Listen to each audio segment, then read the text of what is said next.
আমাকে নোটিশ পাঠিয়ে কি ধমকানো চমকানো হচ্ছে? কয়েকজন এমপি পার্লামেন্টে অনুপস্থিত ছিল, তাদের বিরুদ্ধে তৃণমূল কংগ্রেস দলগতভাবে কি ব্যবস্থা গ্রহণ করছে, কি নোটিশ পাঠাচ্ছে, কি শোকজ করছে, তাদের বিরুদ্ধে কি অ্যাকশন নেবে সেটাও পাবলিক ডোমিনে দিতে হবে এবং কি নিচ্ছে সেটাও যেন জানানো হয়। মুসলিমদের বিরুদ্ধে কথা বলছে, মাদ্রাসা নিয়ে কথা বলছে, মসজিদ নিয়ে কথা বলছে, কোরআন শরীফ নিয়ে কথা বলছে, তাদের বিরুদ্ধে নোটিশ যাচ্ছে না কেন, তাদের বিরুদ্ধে আইনত ব্যবস্থা গ্রহণ করছে না কেন? এরা কংগ্রেস কটা মামলা করছে না, মামলা না করে বিজেপিকে জায়গা করে দিচ্ছে, সেটাও পাবলিককে দেখতে হবে। 21 সালে এমএলএ বিধানসভা নির্বাচনের সময় বলেছিল বিজেপিকে আটকাতে হবে, ভোটটা আমাদের দিন তৃণমূল কংগ্রেস। যারা আজকের দিনে এমএলএ তারা বক্তব্য দিতে গিয়ে বলেছিল যে বিজেপির বিরুদ্ধে লড়াই করতে গেলে ওনাকে জিতাতে হবে, ওনাকে জিতিয়েছেন, এখন লড়াই করবে না বিজেপির বিরুদ্ধে, না ঘরে ঢুকে চুপ করে বসে থাকবে? লড়াইটা কেমন ভাবে হবে? গণতান্ত্রিক প্রক্রিয়ায় মাঠে ময়দানে নেবে আন্দোলন সংগঠিত করতে হবে, আর একটা গণতান্ত্রিক প্রক্রিয়ায় আইনের সহযোগিতা নিতে হবে। এই যে বিজেপি ওয়াকফ সংশোধনী বিল নিয়ে এসেছে, এটাকে প্রত্যাহার করার দুটো রাস্তা। একটা হচ্ছে জনগণের চাপ সৃষ্টি করে, যেটা সংখ্যালঘুদের উপরে যে দমনপীড়ন হচ্ছে, ভারতবর্ষের পশ্চিম বাংলায় সংখ্যাগুরু মানুষদেরকে দায়িত্ব নিতে হবে। এই সংখ্যালঘুদের উপরে যে দমনপীড়ন নেমে আসছে সেটাকে প্রোটেক্ট কিভাবে করবে। অর্থাৎ জনৈক আইনজীবী আমাকে একটি নোটিশ পাঠিয়েছেন, তিনি বলেছেন 48 ঘন্টার মধ্যে যদি তার ক্লায়েন্টকে আমার বক্তব্য দ্বারা নাকি মিসলিড হয়েছে এই মর্মে বক্তব্য প্রত্যাহার, ক্লারিফিকেশন বা তার নোটিশের উত্তর না দিলে আমার বিরুদ্ধে আইনত ব্যবস্থা নেবে। আমি বলি 48 ঘন্টা কেন, 800 ঘন্টা কেন, আর 8 মিনিট কেন, আমি তার নোটিশের কোনো প্রতি উত্তর দেব না। আমার বক্তব্য যদি আইন বহির্ভূত হয়, আমার বক্তব্য যদি সংবিধান বহির্ভূত হয়, সিধে চলে যাক সে কোর্টে, আইনের মাধ্যমে তার সাথে আমার বোঝাপড়া হবে। আমাকে নোটিশ পাঠিয়ে কি ধমকানো চমকানো হচ্ছে? এই ধরনের অনেক নোটিশ আমি খেয়েছি, আমার নামে অনেক মারাত্মক মারাত্মক অভিযোগের মামলা নিয়ে আমি মাথায় করে চলছি, মিথ্যা অভিযোগ নিয়ে। উনি আমি ভয় পাই না।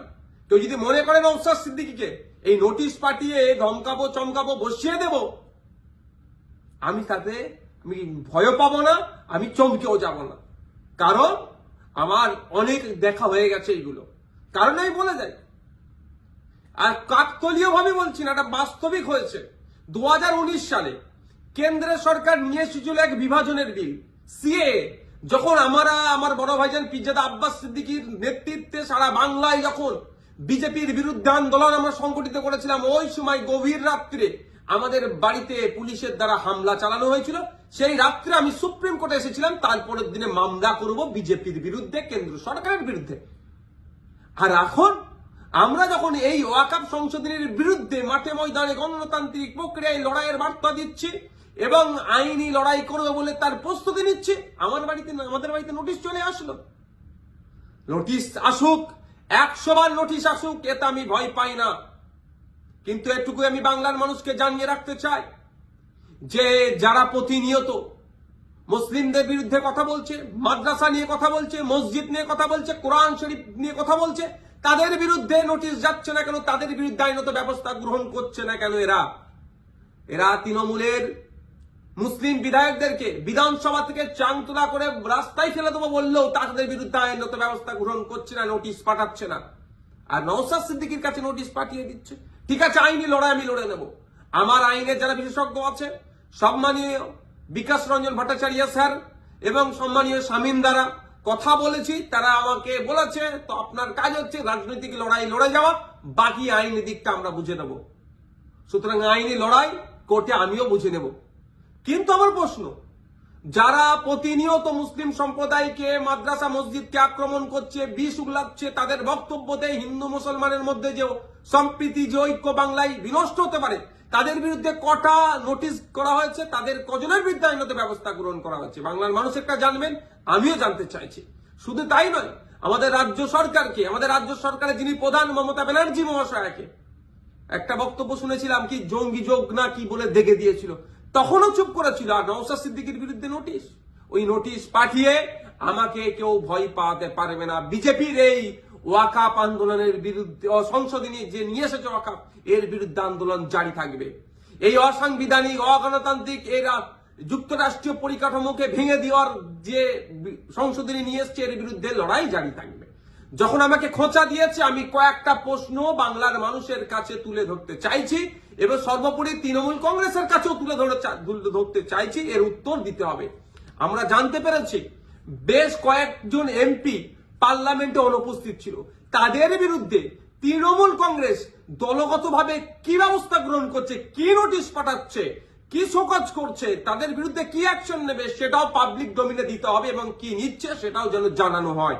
দ্বিতীয় হচ্ছে, যারা পার্লামেন্টে উপস্থিত ছিলেন, টোটাল আমরা যতটুকু জানা আছে পার্লামেন্টে দুটো কক্ষ মিলিয়ে, লোকসভা রাজ্যসভা মিলিয়ে তৃণমূল কংগ্রেসের এমপির সংখ্যা প্রায় 42টি। এই 42 জনের মধ্যে কতজন ভোটাভুটিতে অংশগ্রহণ করেছে এবং যারা ভোটাভুটিতে অংশগ্রহণ করেছে কতজন ওয়াকফ সংশোধনী বিলের বিরুদ্ধে ভোট দিয়েছে না অন্য কোথাও ভোট দিয়েছে, সেটাও পাবলিক ডোমিনে পাবলিশ করা হোক, অর্থাৎ জনগণের সামনে তুলে ধরা হোক। তাহলে দুধকে দুধ পানিকে পানি হবে। নাহলে এই ধরনের ঘটনা ঘটতে পারে যে উপস্থিত ছিল ভোট দানের সময় এই ওয়াকফ সংশোধনীর পক্ষে বিরুদ্ধে না ভোট দিয়ে বিজেপিকে সুবিধা করার জন্য তাদের পক্ষে ভোট দিতেও পারে, বিশ্বাস নেই এদেরকে আমার। তাই এই ডেটাটা পাবলিক ডোমিনে দেওয়া হোক। আর 3 নম্বর যেটা, যে 2021 সালে এমএলএ বিধানসভা নির্বাচনের সময় বলেছিল বিজেপিকে আটকাতে হবে, ভোটটা আমাদের দিন তৃণমূল কংগ্রেস। যারা আজকের দিনে এমএলএ তারা বক্তব্য দিতে গিয়ে বলেছিল যে বিজেপির বিরুদ্ধে লড়াই করতে গেলে ওনাকে জিতাতে হবে, ওনাকে জিতিয়েছেন। এখন লড়াই করবে না বিজেপির বিরুদ্ধে, না ঘরে ঢুকে চুপ করে বসে থাকবে? লড়াইটা কেমন ভাবে হবে? গণতান্ত্রিক প্রক্রিয়ায় মাঠে ময়দানে নেবে আন্দোলন সংগঠিত করতে হবে, আর একটা গণতান্ত্রিক প্রক্রিয়ায় আইনের সহযোগিতা নিতে হবে। এই যে বিজেপি ওয়াকফ সংশোধনী বিল নিয়ে এসেছে, এটাকে প্রত্যাহার করার দুটো রাস্তা। একটা হচ্ছে জনগণের চাপ সৃষ্টি করে, যেটা সংখ্যালঘুদের উপরে যে দমনপীড়ন হচ্ছে, ভারতবর্ষের পশ্চিমবাংলায় সংখ্যাগুরু মানুষদেরকে দায়িত্ব নিতে হবে এই সংখ্যালঘুদের উপরে যে দমনপীড়ন নেমে আসছে সেটাকে প্রোটেক্ট কিভাবে করবে। অর্থাৎ মাঠে ময়দানে সংখ্যালঘু থেকে শুরু করে সংখ্যাগুরুরা মিলে আন্দোলন সংগঠিত করবে, জনপ্রতিনিধিদেরকে সামনে রেখে সাথে নিয়ে একটা দিক। আর একটা হচ্ছে সুপ্রিম কোর্টের দ্বারস্থ হয়ে আইনের মাধ্যমে এই যে নতুন আইন তৈরি করতে চলেছে এই আইনটাকে রদ করা। এখন আমার বলার বিষয়, পশ্চিমবাংলায় 200-র অধিক তৃণমূল কংগ্রেসের বিধায়ক আছে। সেই সমস্ত বিধায়কদেরকে প্রত্যেকজন যাতে একটা করে মামলা করে তার জন্য প্রস্তুতি নিতে হবে। এবার আমি এটা তৃণমূল কংগ্রেসের সুপ্রিমোকে বলছি, তৃণমূল কংগ্রেসের দলকে বলছি এবং সাধারণ ভোটারদেরকে বলছি। ভোটের সময় কিন্তু এই সমস্ত এমএলএ গুলো প্রার্থী ছিল, তারা বলেছিল বিজেপির বিরুদ্ধে লড়াই করবে। আজকে বিজেপির বিরুদ্ধে লড়াই দেখানোর জায়গা হচ্ছে মামলা করতে হবে। এদের 42 জন রাজ্যসভা লোকসভা মিলিয়ে এমপি আছে, 42 আর এই প্রায় 220টা মতো, 250-র অধিক মামলা কিন্তু তৃণমূল কংগ্রেসকে করতে হবে। তার পয়েন্ট অনুযায়ী আমি বলে দিচ্ছি, এইটা চাপ তৈরি করতে হবে। আমি নওশাদ সিদ্দিকী যদি আমি একাধিক মামলার দায়িত্ব নিতে পারি, হাজার হাজার মামলা হবে ওয়াকফ সংশোধনী বিলের বিরুদ্ধে, সেটা আমি ভালো করে জানি, বিজেপিও জানে, তৃণমূল কংগ্রেসও জানে, আমি পাবলিকও জানে। কিন্তু তৃণমূল কংগ্রেস কটা মামলা করছে না, মামলা না করে বিজেপিকে জায়গা করে দিচ্ছে, সেটাও পাবলিককে দেখতে হবে। ভোটার যারা ভোট দিয়েছিলেন 2021 সালে, যারা ভোট দেননি তৃণমূল কংগ্রেসকেও, কিন্তু আপনার জনপ্রতিনিধি যারা এলাকায় আছে তাদের কাছে তুলুন আওয়াজ যে আপনাদেরকে মামলা করতে হবে। মালদা থেকে কংগ্রেসের একজন এমপি আছেন, তাকেও আমি অনুরোধ করছি আপনিও সুপ্রিম কোর্টে চলেন, গিয়ে মামলা করবেন। এখন দেখার বিষয় তৃণমূল কংগ্রেসের কতজন এমএলএ কতজন এমপি মামলা করছে এবং আমরা ভোটাররা কতজনকে মামলা করাতে পারছি প্রেসার বিল্ড আপ করে, সেটাই এখন দেখার বিষয়।